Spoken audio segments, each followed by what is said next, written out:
Yo, what is going on, guys? It's Bruin Steel here, and welcome back to another WWE broadcast. I'm your host, Bruin Steel, and this is our WWE Survivor Series War Game recap video. And wow, what a pay per view! It just went nuts the other night, and if you guys were watching, you know exactly what I mean. If not, you have to wait until the end of this video where we talk about the main event, but I am joined by Canadian Yorker. What is going on, buddy? Doing really well tonight. How about yourself? Good, good, good. I am excited to talk about Survivor Series. Like I said, you know what I'm talking about. It was a crazy, crazy Survivor Series War Games. And a lot of people say that, oh, a lot of, championships wasn't defended, but the end of the night is what made it a really good pay-per-view. But let's get started. So, the first match that started off the show was the Women's War Game. I'm surprised the Women's War Games kicked off from Survivor Series. I actually thought that was gonna be like the second to last match of the pay per view, but let's talk about the War Games match, the Women's War Games match. You got Damage Control, IYO Sky, Asuka, Bayley, and Kairi Sane versus the team of Bianca Belair, Becky Lynch, Shirley Flair, and Shotzi. So we all saw what happened. It went ham. It went chaos. IYO Sky, the most experienced woman in this War Games, she had a phenomenal move on top of the cage. She literally put a trash can over her entire body, and she squashed everyone. What a move! You've seen the clip of that where she put a garbage can over her whole body, and then she jumped off the cage, taking out everyone. What a move! Um, and obviously the damage control got the advantage in this match. And obviously the question is, could Becky Lynch and Charlotte Flair coexist? It didn't look like the thing is Becky Lynch gave a fist pump to Bianca and Shotzi, but didn't give one to Charlotte Flair at the beginning of the match. But midway through, Becky Lynch and Charlotte Flair had a little, had trouble coexisting. They didn't attack each other, but they got interrupted. They tried to do, but Becky Lynch goes in for the hug. It seems like we have just saw a huge turnaround with the two, Charlotte Flair and Becky sharing a hug, two former friends. And obviously, it seems like Damage Control took advantage most of this match. I'm like, damn. And then Bayley, man, I talk about Bayley getting kicked out, but after the performance Bayley showed, I highly doubt she's gonna be kicked out anytime soon. Like you said before in our group message on Facebook, Bayley's definitely the MVP of their team. Um, you know, take, but she was the one that got pinned, so we have to see if that's gonna see if she's that's enough to get her kicked out. But overall, she had a great performance, but she did get pinned. So obviously, you saw the dominance of Damage Control in this match. One time, they chained, I believe they chained Bianca Belair and Becky Lynch with a bunch of steel chains, and they had a double quadric tag team dropping kicking Lynch and Bianca, who were helpless. And it seems like Damage Control was in control, but no, what you know? And Kairi Sane was just nasty with um, the garbage can, whatever weapon she has, hitting people in the face with it. But Becky's teams took over, and what you know? Oh yeah, by the way, Shotzi got hit by the green mist, and what you know, Asuka tried to hit the green mist again, but what's the best solution for that? Charlotte Flair was able to hit Asuka with the fire exterminator to take out that mist. And would you know, Team Bianca took advantage, and would you know, they set up the table. Everyone wants to see tables, so they set up the table, and Becky Lynch on the top rope, like last year. Becky Lynch with the win. Becky Lynch with the manhandle slam on Bayley through the table. Like last year, Becky Lynch got the win through the table again. Just like this year, she got the win through the table. Becky Lynch hit the manhandle slam on Bayley through the table. 1, 2, 3. Uh, Bianca's team ended up winning the match, and I knew Damage Control was the favorite, but Team Bianca ended up getting the win. Huge win for Team Bianca. Everyone thought that Becky Lynch and Charlotte Flair weren't able to coexist, obviously, but they managed to pull out the win, which I'm so happy because I picked Becky Lynch's team. And as a celebration, Becky Lynch and Charlotte Flair brought back their drinking tea friendship on top of the cage. So, what a women's War Games match! And once again, Damage Control failed to win like last year. So, what are your thoughts on this terrific women's War Games match? Canadian Yorker, you got the floor. Wow, it was something else. It was really high flying. I mean, Damage Control showed they have really good teamwork, and that's what makes them so dangerous. Their teamwork. They use their strategy and their teamwork to take down Becky Lynch, Charlotte Flair, Bianca Belair, and Shotzi.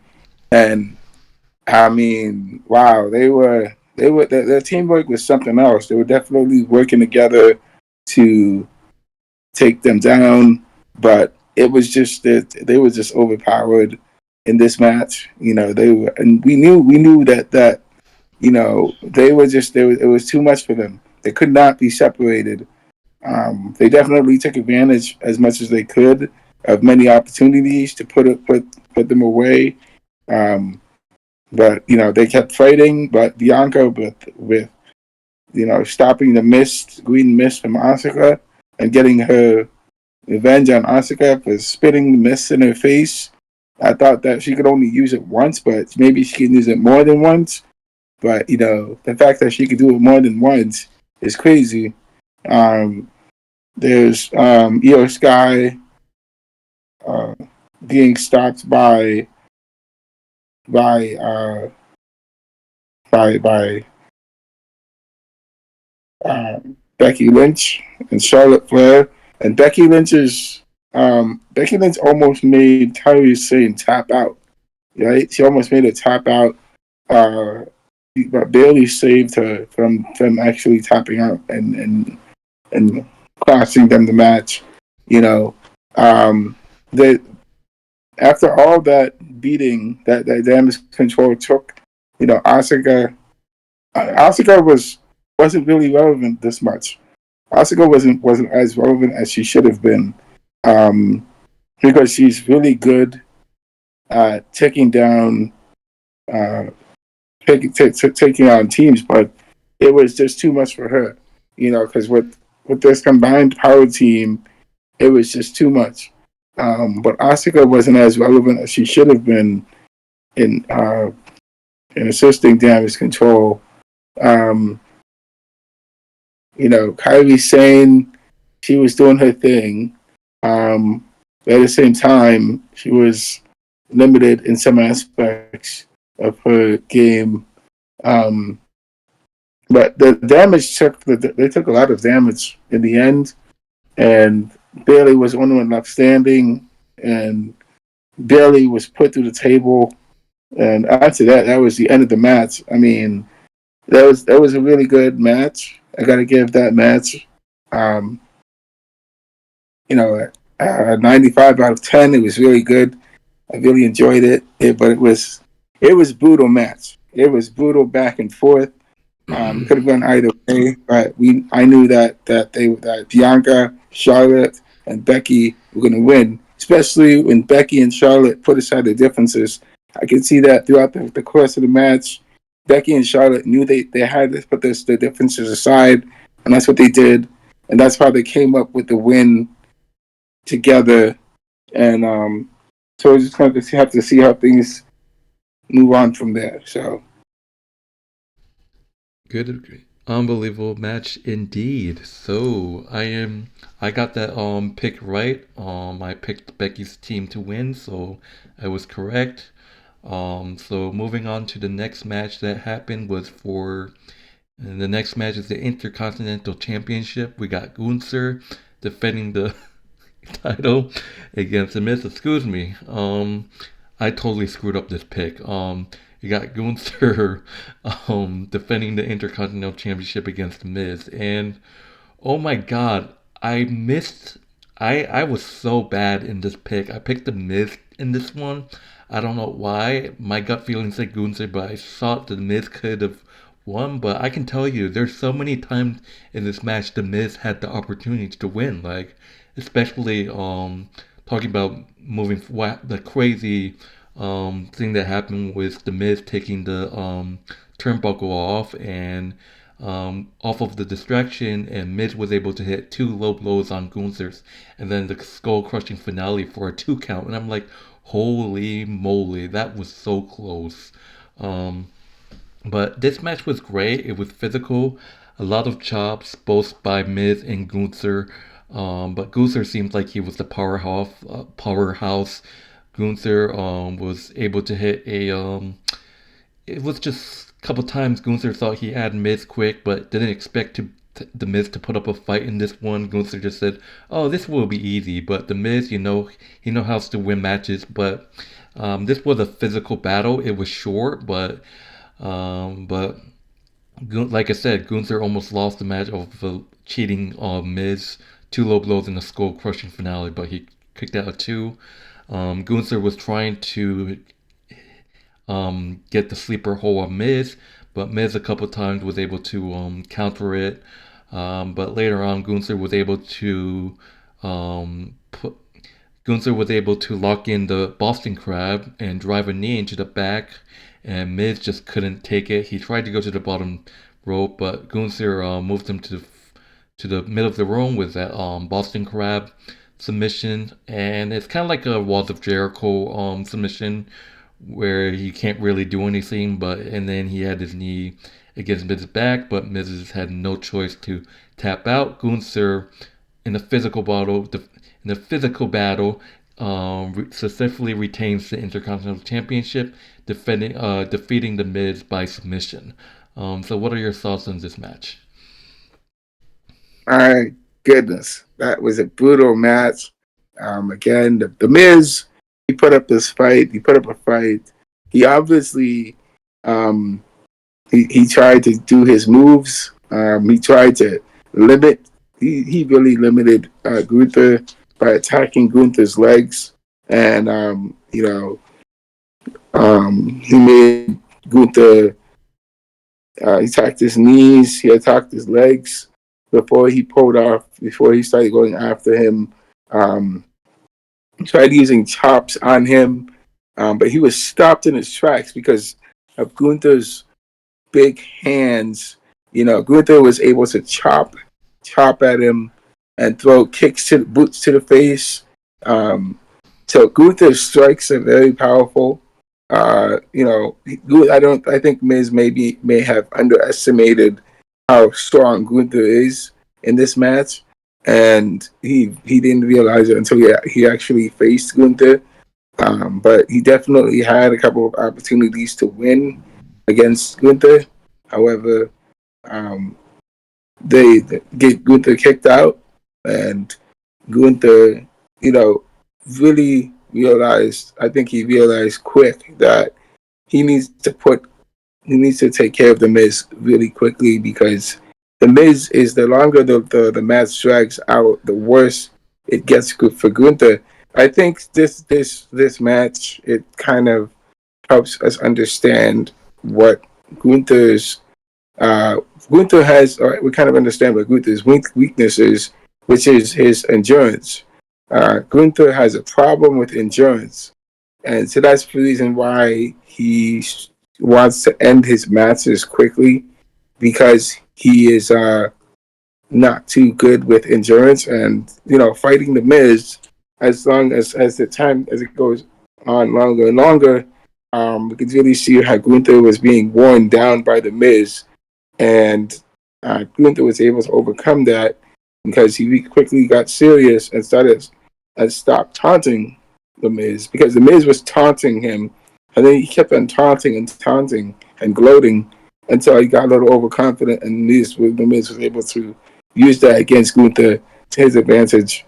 and but Gunther recovered from that, and Gunther, um, realized that this has to end quick. He did his thing. He used his attacks, used his chops. His chops are so dangerous, you know, and that's is something that the Miz just paid for. Another thing is the Miz also cheated, right?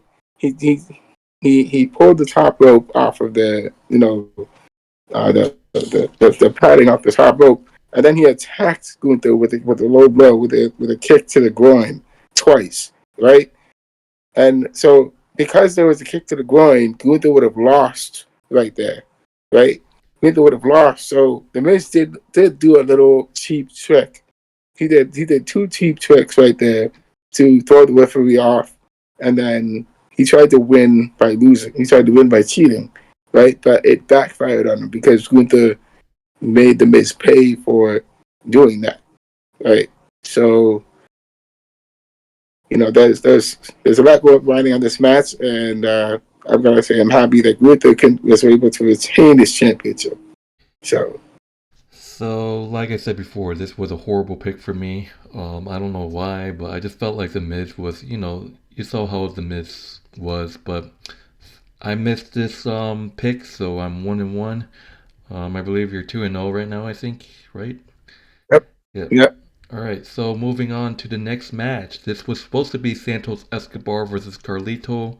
If you guys missed the last SmackDown, Carlito was brutally assaulted by Santos Escobar, where Nick Aldis said that Carlito was badly injured and he couldn't compete against Santos Escobar, and they had to postpone the match. But a Dragon Lee came in and said that he wants to fight for Rey Mysterio's honor, and Nick Aldis said that Dragon Lee wants a match. Here you go. So Dragon Lee becomes Carlito's replacement in this match. So you got Santos Escobar versus Dragon Lee. So this is also a match that I missed. I made my new prediction on Friday. I don't know why I picked Dragon Lee, but that was my gut feeling. I felt like Dragon Lee could do it. This guy has done so much before, but Santos Escobar going 1-on-one with Dragon Lee. Obviously, Escobar was the heel getting booed. Oh, Escobar is probably on the Dominic Mysterio booing level right now. Um, but yeah, it seemed like Escobar was taking control of this match. Dragon Lee hit some nice hits on Escobar, especially when Santos Escobar was stuck on the top rope, and Dragon Lee jumped off from the top rope and did a kind of like a Finn Balor coup de grace on kind of like that, and it was a drop kick to Santos. Escobar was able to, the disrespect that this man had for Rey Mysterio. He tried to take off Dragon Lee's mask. Like, why are you doing that, man? The disrespect, man. And would you know, I thought Dragon Lee was gonna win this match, but Escobar was able to hit his Phantom Driver on Dragon Lee to win the match. And would you know, Escobar getting booed, and obviously we have to see how the storyline goes with the Rey Mysterio situation. We definitely will probably see Santos Escobar versus Rey Mysterio if he gets better by WrestleMania at WrestleMania. So we have to see what happens. So yes, Santos Escobar defeats Dragon Lee by pinfall. What are your thoughts on this match? I mean, I knew that Santos Escobar would win, and I didn't know Jackman was going to be the the person there, but I think it was a good matchup with Santos Escobar. So Jackman definitely had some moves. Um, there was some pretty good moves, and I really think that I think I mentioned in the chat, the group chat, that Santos, that Ray, I'm sorry, Dragon Lee is like a protege of Rey Mysterio. So Dragon Lee actually had some cheers as the before the match started. He had some people cheering for him, and so I think people like him as a babyface. So he'll be really interesting as a babyface going forward. He knows how to work the crowd, and he knows how to get people to like him. So there's um, so there's potential for Dragon Lee to become a new babyface. So he could really work as a babyface uh, champion, you know. So I'd like to see how it goes with him. For the match with Santos Escobar, Santos Escobar had some moves I never thought that I'd see from him when he was a babyface, but now he's a heel, so he's able um, to do more things as a heel that he wasn't able to do as a babyface. Oh, So all right. uh, So yes, so we have to see the whole Santos Escobar this coming Friday. So it's gonna be crazy to see the storyline. I hope Rey Mysterio comes back and whoop his ass. Like I said, it might be a possibility that Rey's gonna get better and come back and get his revenge. He's gonna challenge Santos at WrestleMania. I want to see Santos versus Rey at WrestleMania. So that's gonna be interesting to see. Um, but moving on to the next match, we got the Women's World Heavyweight Championship. Rhea Ripley defending it against Zoey Stark. This was a okay of a match. I wasn't really a fan of this match. I kind of knew that Rhea Ripley was going to dominate, but Zoey Stark did put up a fight. It was a lot of Rhea Ripley and Zoey Stark trash talking to each other. Um, I believe Stark was able to hit this really, really nice DDT on Rhea Ripley on the ring side, whatever you call it. But at the end, it wasn't even close, to be honest. I mean, Zoe Stark was on fire at one point, and then Rhea Ripley just comes out of nowhere. Um, Zoe Stark tried to hit the Z360, which is Zoe Stark's finisher, by the way, but it got countered. Rhea Ripley headbutted Zoe Stark and was able to hit her whip tie for the win. Rhea Ripley defeats Zoe Stark to retain the Women's World Championship by pinfall. Like I said, it was complete domination. Zoe Stark had some nice hits and nice plays. But Rhea Ripley was just too strong. Like I said, it's gonna be a long time until Rhea Ripley drops the title. As long as she's in Judgment Day, she's keeping the title. That's just basically facts. But yeah, Rhea Ripley defeats Zoey Stark in complete domination, in my own opinion, by pinfall. So, what did you think of this match? uh, I think Zoe Stark had a lot to show that she wanted to be the next champion. Um, she was, um, she was looking for opportunities to take down Rhea Ripley, and she took advantage of those opportunities. And I think this is the first time I've seen Rhea win. Well, not the first time, but Rhea Ripley has won cleanly without the aid of Dominic Mysterio, and it's really interesting to see that Rhea overpowered Zoe, but Zoe was like more technical than Rhea. I was actually also expecting Trish Stratus to come out and surprise Rhea. So, so Trish Stratus to come out and surprise Zoe and make her lose, but that never happened. She just lost cleanly to Rhea Ripley. All right, and moving on to the main event, probably the most craziest and unbelievable main event that we will see in the Survivor Series. We got the men's War Games match. We got Judgment Day, Finn Balor, Damien Priest, and Dominic Mysterio, and JD McDonough, along with a Drew McIntyre, going on against Cody Rhodes, Seth Rollins, Randy Orton, Jey Uso, and Sami Zayn.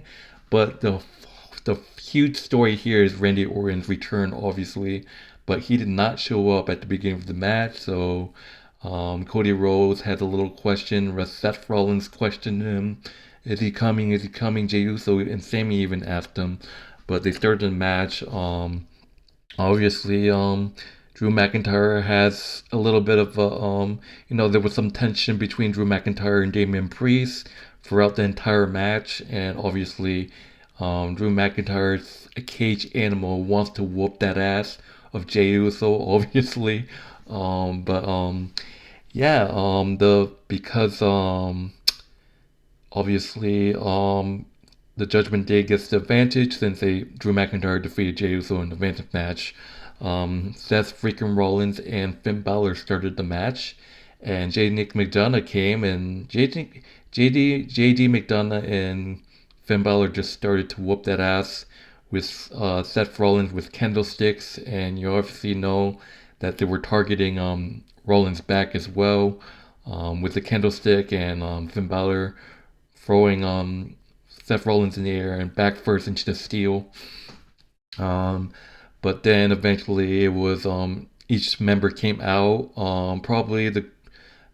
Obviously it was a huge honor for Cody Rhodes to enter the cage because Survivor Series War Games is what his all time father invented. Dusty Rhodes, Cody Rhodes' father, invented War Games, so it was obviously a privilege for Cody Rhodes to compete in his first ever War Games match, a match that his father, Dusty Rhodes, invented. So, and obviously, Drew McIntyre wanted to come in, but Damon Priest, like I said, there were so many tensions between Drew McIntyre and Damon Priest. Drew McIntyre wanted to whoop that ass, but Damon Priest told him to stay back, and would you know? And Damon Priest was just a crazy out of fear, using a pipe as a weapon. It seems like the Judgment Day had the numbers for this throughout this entire match, and then finally Drew McIntyre comes in and targets Jey Uso, and Jey Uso actually puts up a fight against Drew McIntyre. He was able to team up with Sami Zayn and hit the 1D on Drew McIntyre. Um, it was a great match until and then Judgment Day pretty much dominated, putting Seth freaking Rollins through a table. And then Cody Rhodes and Seth Rollins got into it a little bit. Not really, but they said that for one night, they said that they need each other for one night despite hating each other in real life. They took out the bull rope, a weapon also used by Dusty Rhodes, and they used it to hit Finn Balor in the bottom part, within the low blow area, and pretty much all the team members came out, and what you know, the last member, which was supposed to be Randy Orton, the timer came out, but what you know, he didn't show up. But it was Rhea Ripley. We talked about this. Damien Priest possibly cashing in the Money in the Bank. It was Rhea Ripley with Damien Priest Money in the Bank contract. Rhea Ripley was about to help Damien Priest cash in, but what you know, the moment has come. The Viper, Apex Predator, Randy Orton, music hits, and the whole stadium goes bizarre. Randy Orton is back. Judgment Day is shocked. What you know, Randy Orton going head on. By the way, when Dominic Mysterio came in, he got his butt kicked. He thought he was hot shit until all five members of Team Cody's beat him down. So I like to see that. Randy Orton obviously going ham, and I don't think Randy Orton ever faced Judgment Day before. I'm not even sure, but hitting RKO's. At one point there was a little tease. You all know the history between Randy Orton and Jey Uso. Obviously, Randy Orton teased a RKO to Jey Uso. Jey Uso freaked out and said that, "I'm sorry, Randy, I'm sorry." Randy said that, "Don't forget, you're the one that put me out." And what you know, Randy Orton thought Jey Uso was going to super kick him, but what you know, it was just Damon Priest coming. So Jey Uso hit that super kick, protecting Randy Orton. What you know, Dominic Mysterio got an RKO for the first time by Randy Orton. And what you know, Randy Orton hit the most vicious RKO on J. Dick McDonough from on top of the cage, and Cody Rhodes was able to hit the crossroads. Literally, I believe it was Finn Balor. I forgot who got pinned. I believe it was. Let me see. I think it was Damon Priest that was got hit by the crossroads, and Cody Rhodes gets the 1, 2, 3. Team Cody Rhodes wins, and that's just crazy. And obviously, the big return that happened at the event, CM Punk has returned to WWE. The whole stadium exploded. Obviously, in his hometown of Chicago, CM Punk. We talked about CM Punk's return at Survivor Series, social media, Facebook, everyone was talking about it, but it didn't seem like he was going to return. People thought that he was going to be Shinsuke Nakamura's mystery opponent, but what do you know, he still returned anyways. CM Punk has returned to WWE. It's been, I think, the last time we've seen CM Punk in WWE was like 2014 or 2017, so it's been a long, long, long time. So, and obviously you've seen footage of Seth freaking Rollins pissed off, so but I'm not going to talk too long. You have the floor. Team Cody Rhodes defeated Finn Balor, Damien Priest, Drew McIntyre, Dominic Mysterio, and Jaden McDonough by pinfall off of a Cody Rhodes, off of Crossroads, and you just seen Drew McIntyre pissed off leaving the stadium early. So, what are your thoughts on this huge main event? Yes, it was quite a main event with the Seth Rollins, Cody Rhodes, Sami Zayn, Jey Uso, Randy Orton, um, and versus the Judgment Day. JD and Finn Balor, Dominic and Damien, and and of course Rhea Ripley. So there was a lot going on right there with in this match. Obviously, Seth Rollins, Cody Rhodes, Randy Orton, they all won. And I believe someone in a group chat mentioned that it was Randy Orton's. Actually, Randy Orton is tied in. He's tied and as one of the survivors with, I believe, Ultimate Macho Man, Warriors. Ultimate Warrior, right? So he broke that tie. He now has four ties. He's got four wins. The Ultimate Warrior is three. So he's broke that tie definitely. Um, so that's a moment in WWE history as well as his return also. And I think that Randy's RKO to JD McDonough was the thing that sealed the deal for them. Um, in the at the end right there. But it was a good match. There's no way that Judgment Day was going to win when I we was have disappointed all in those I was experienced literally guys. disappointed in one thing. Not a lot of weapons used. Come on, man. What was that? Like I want to see the blood, man. I want to see it to be brutal. I wanted one of the Judgment Days to get put in a table or like RKO'd through a table. I want steel chairs, man. Like I mean, it wasn't too brutal, but I mean there wasn't a lot of Yeah, weapons used. women's matches were way more brutal than that. So the women use all kinds of weapons in the women's match. They use all kinds of weapons. Yeah, You know, and the men's war games, it was only Seth Rollins, of course, that got more damage to his back. That he was the one that got put through the table. But yeah, it was just yeah, pretty much sealed the deal because it was.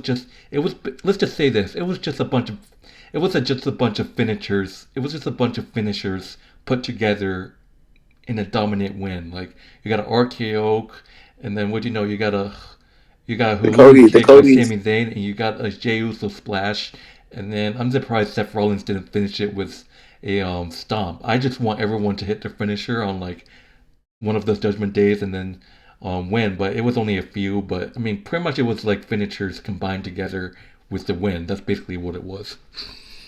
yeah, yeah, and it was really nice to see them win because they, what a menace Judgment Day has been. I don't know why they did not use their champions, the advantage, whoever that advantage was. They obviously had an advantage, and they were not able to capitalize on whatever that advantage was. Maybe it was because Rhea Ripley was going to cash in. Damian Priest was going to cash in on Seth Rollins right there, and right in the middle of War Games right there. That seems like a very bad decision on his part to cash in on Seth Rollins. If he's going to cash in on Seth Rollins, he should have done it a while ago, and he was not able to do it. This man needs to find the right opportunity to cash in on Seth Rollins and win the World Heavyweight Championship, which he has not been able to do yet. Um, but he's obviously running out of time. He can't hold on to the contract forever.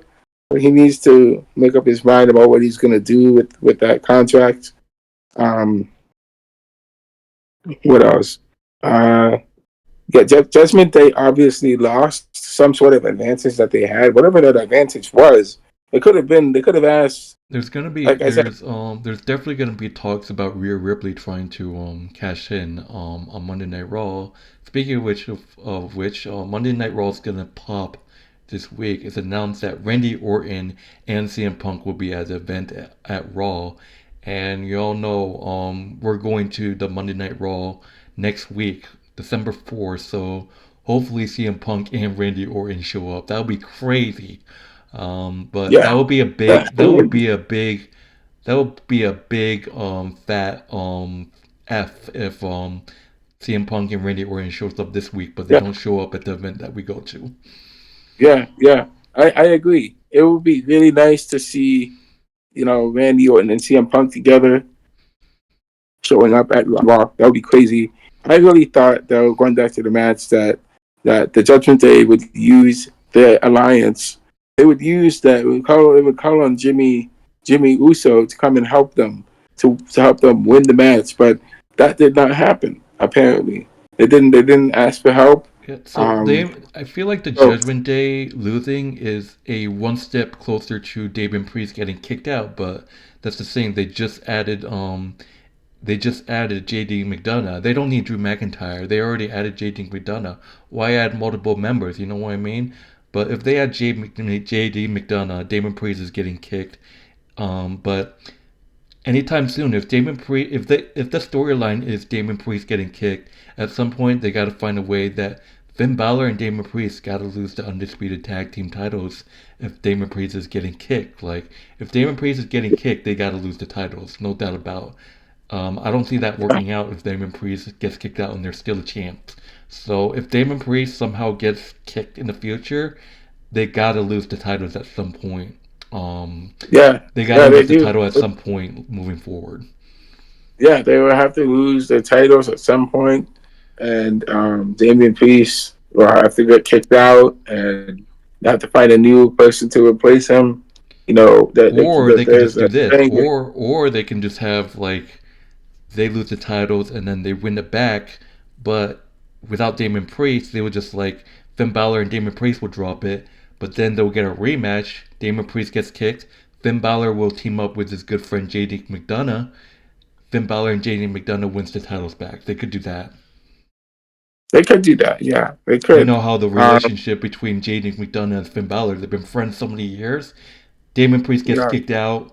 They lose the titles. They win the titles back with Finn Balor and JD McDonough. yeah. There's that aspect right there. I think after the Judgment Day lost, it was shown that Drew McIntyre left really fast. He just like left the area and went somewhere. And there's the obvious one right there with Drew McIntyre actually joining the Judgment Day. However, he did say he didn't like the Judgment Day. So there's the feud restarting with Drew McIntyre and Jey Uso right there. And I don't know if you noticed that when Randy Orton got into the ring, he with Jey Uso. Randy Orton confronted Jey Uso right there, you know, and obviously Randy Orton doesn't like Jey Uso, and I was expecting at the end of the match that Randy Orton was going to RKO everyone in the ring and start a feud with Jimmy Uso right there, but So the thing is that with didn't happen. this is I'm interested in see what's next for Randy Orton and CM Punk. I said this prediction before. Seth Rollins was not happy with CM Punk's return. He flipped off CM Punk. People are saying that that could be a feud. I love to see Seth freaking Rollins versus CM Punk at WrestleMania. I wouldn't be surprised if they start the feud on Monday Night Raw. Yeah, Um, I agree. I agree. I just wanted to also say about CM Punk. It has been what 10 to 15 years since we last saw CM Punk. It's been damn near almost 10 years. You know, CM Punk has not been seen since he left in 2014 or 2013, whatever that year was. After he lost to The Rock, after he had his matches, He left. He never looked back since. Um, but his pop when he came back, it was shocking. It shocked everybody. It was amazing. I got to say, he got a lot of love from the fans in Chicago because they love CM Punk, and that was awesome. Seth Rollins being upset, that's true. As well, Sami Zayn was also upset too. Sami Zayn. You also, if you look through that, if you paid attention to Sami Zayn's reaction when CM Punk came back, Sami Zayn was obviously not feeling it too well. But See, there's a obviously, lot I of also there's a believe lot Sami of Zayn has. pathways for everyone that returned and stuff. Like for CM Punk, there's two ways I can see it: him feuding with Seth freaking Rollins or Shinsuke Nakamura. Shinsuke Nakamura's mystery. Shinsuke Nakamura has been targeting someone. Who knows who it could be? My possibility that it might be CM Punk that Shinsuke Nakamura is targeting, or Shinsuke Nakamura could be targeting Randy. It could have been Randy who Shinsuke Nakamura is targeting, but we have to see. But hear me out though. I think Randy Orton is going to show up on Raw, but I think that Randy Orton is going to go after. Obviously, Randy Orton has unfinished business with the Bloodline. I think Randy Orton is still going to go after Roman and Jimmy Uso and Solo. Who knows? Because just definitely think that's the path for Randy. Because why not try? He's definitely going to get revenge for those who injured him. Obviously, Jay's a story, but I think Randy Orton is going to go after Roman. But the whole I story, believe but that the too. whole question is how is Cody Rhodes? How that whole story was Cody Rhodes finishing the story. So, like I said, there's a lot of storylines to this. Yes, I agree. Randy Orton can definitely go after the Bloodline as well as CM Punk. CM Punk has some history, unfinished business. He didn't. I don't believe he has any unfinished business with Roman, but he has unfinished business with Paul Heyman, and that's a problem for the Bloodline. So I Um, think Randy so goes. So this is my prediction. I think Randy goes after Roman. Cody Rhodes go after Roman. There's gonna be some altercations between those guys. Best friends trying to go after Roman, obviously, and then CM Punk. He's either gonna face Shinsuke or Seth. Like I said, Shinsuke Nakamura is still targeting a mystery opponent. It could have been CM Punk. It could be even Randy Orton. Who knows? But we have to see who answers Shinsuke Nakamura. It might be Randy or CM Punk in my prediction that Shinsuke Nakamura is we're definitely going to have to see what Shinsuke Nakamura is doing because obviously, I don't know. I think Shinsuke Nakamura is targeting CM Punk. He's definitely going after him. He's been referencing CM Punk in every single match that he's been in. He's been using the GTS, which has been CM Punk's finisher. Yes. So he's going after him. We don't know the reasons why he's doing it, but he's doing it for a reason. Um, so I mean, there's so many things you could pull from this, right? Since CM Punk being back, that's gonna start a feud with Seth, and Seth is upset um, with that, and I believe Ryback said he will retire if Oh my CM god. Punk comes back to So WWE. I guess he's retired. But guess what? He's retiring. He's retiring. Where have you been, Ryback? Where have you been? Where have you been in the past 10 years? He just doesn't like the fact that CM Punk whooped his ass in the Hell in a Cell match a couple of days. Another Exactly. another reason why CM Punk can go after Roman is because what do you know? Have you not know that CM Punk has the longest reigning champion, WWE champion back in I believe 2012? CM Punk held Yep. CM Punk had that historic title reign with the WWE Championship in 2020, and he lost it. He's gonna want it back. Of course. Of course. Now Roman is the undisputed Yeah. world heavyweight champion. Of course he's gonna want it back. Of course he's gonna want to go after. But But I believe after Randy we Orton has, have to wait because this video is getting long. But a yeah. lot of paths and predictions. But anyways, that would do it for this awesome Survivor Series. Thank you guys for watching. This is Canadian Yorker. I am Bruin Steel. And in terms of grading, I think I give this show I give this show a just a plain A. So what? How about you? I'll give this show an A plus. It's not a twist and turns. It was the best Super Survivor Series I've seen. All right. So, So, anyways, thank you guys for watching. We will be back for our Monday Night Raw, which will be a huge pop. CM Punk and Randy Orton are confirmed to be at that show. Crazy. And like always, like I said before, we got this Monday Night Raw, and the next Monday Raw on December 4th, me, Canadian Yorker, and our friend Joy, we're gonna be at the event. So hopefully that's gonna be a huge event that we're gonna be at. Hopefully, we actually see CM mm-hmm. Punk and Randy Orton, but we're gonna see them this Monday. Hopefully, they show up again. That's gonna be crazy if they're at the event we're gonna be at December 4th. But that would do it, guys. Thank you guys for watching. I'm Bruin Steel. This is Canadian Yorker. I hope you guys enjoy your evening. Any last thoughts? All right, just want to say that can't wait to see how things go from here. It's great to see Randy Orton come back. It's great to see CM Punk come back. Congratulations to you guys and welcome back.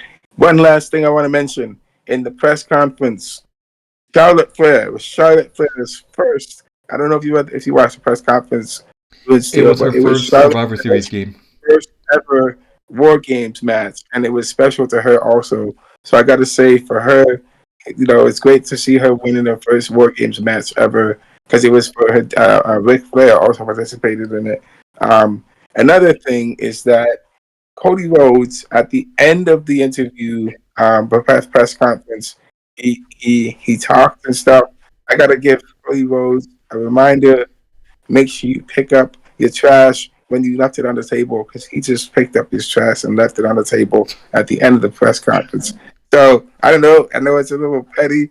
I know I'm being petty, but still, just pick up your trash when you don't leave it on the table at the end of the press conference. All right. So just remember that. All Okay. right. So So I also want to say all right. welcome. I also want to say welcome back to Hornswoggle. We saw him backstage. Well, I saw him backstage. Oh, Welcome he back, was there. R-Truth as well. R-Truth is back. Oh yeah. We have to see if R-Truth is gonna actually officially back to WWE. We have to see his segments are really funny, so that's gonna be huge for us. And obviously, that's just that. But anyways, I'm Bruin Steele. Thank you guys for watching. That was our Survivor Series recap video. And once again, this is Canadian Yorker. Great talk, great talk. Thank you for joining us, and I hope you guys enjoy your evening. Peace, guys. Peace.